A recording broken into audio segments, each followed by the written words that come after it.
Hello Space Watchers, and welcome back to our weekly nugget where we analyze the news of the week. Now that the dust has settled onto the ISC, I think it's time for a reflection of what happened last week, especially in the optic of an analysis of the Italian space industry. And as Milanese and as Italian, I hope you allow me to indulge into this analysis. So there are a couple of levels of rhetoric that I have observed during the ISC, and I would like to comment on both. The first level was what I call the Leonardo da Vinci rhetoric. We opened up the ceremony with a dramatic ceremony where we cited more than once Leonardo da Vinci, which was our finest export product since the Renaissance, and basking in the glory that the man brought to the country 500 years ago. I think we hope that you will forget or forgive us for the public transports that didn't work twice in a week because of strikes, the inability to book an Uber because the taxi unions don't allow Uber in Italy, the impossibility to call a cab because our apps don't work, and if you want to call a cab, of course, you need to have an Italian number, and the complete lack of logic of the planimetry of the MECO Convention Center. The second rhetoric was the space rhetoric. We Italians are big leaders, we're strong, we dominate the European scene.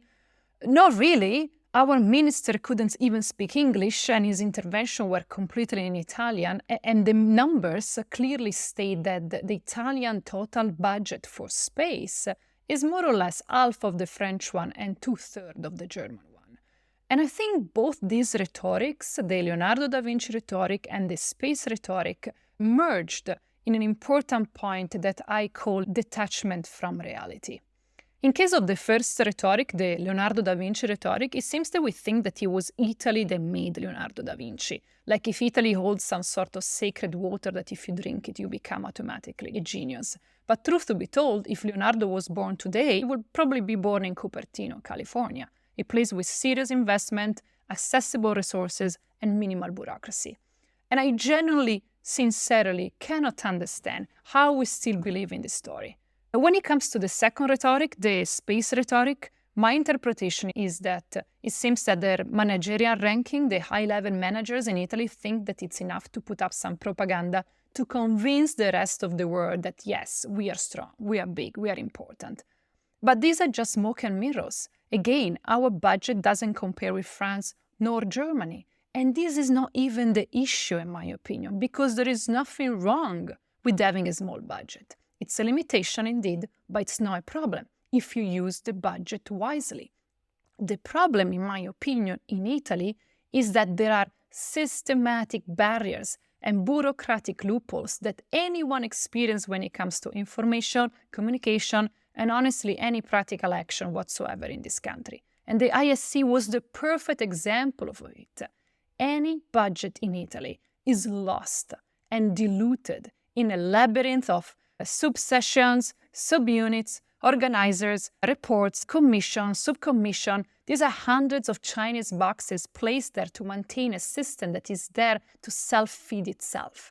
And this is an endemic, age-related and mentally related managerial problem at the highest ranks, who are apparently completely and utterly blind to the bureaucratic and language restrictions that are placed, which makes working in and with Italy impossible. And while they make us look at the rhetoric of an Italy that doesn't exist anymore, Italy and its industry dies systematically under the hatchet of pointless bureaucracy, without a coherent and, more important, updated to the 21st century economic and technological plan. Italian small and medium space industry are painfully aware of this, don't get me wrong. This is not a problem of the startups or the single engineers or the companies that are trying to emerge. If you want to see the real Italy, the one that is actually trying to make a difference, just don't look at the big names, don't look at the institution, don't look on the stage of the ISC. Look at the small startups, the ones that are growing from grassroots. Look at the students just out of university. Those are the ones who are surviving and actively trying to make the difference. And honestly, considering the circumstances, I think this is nothing short of a miracle. Thank you very much, and Space Watch out.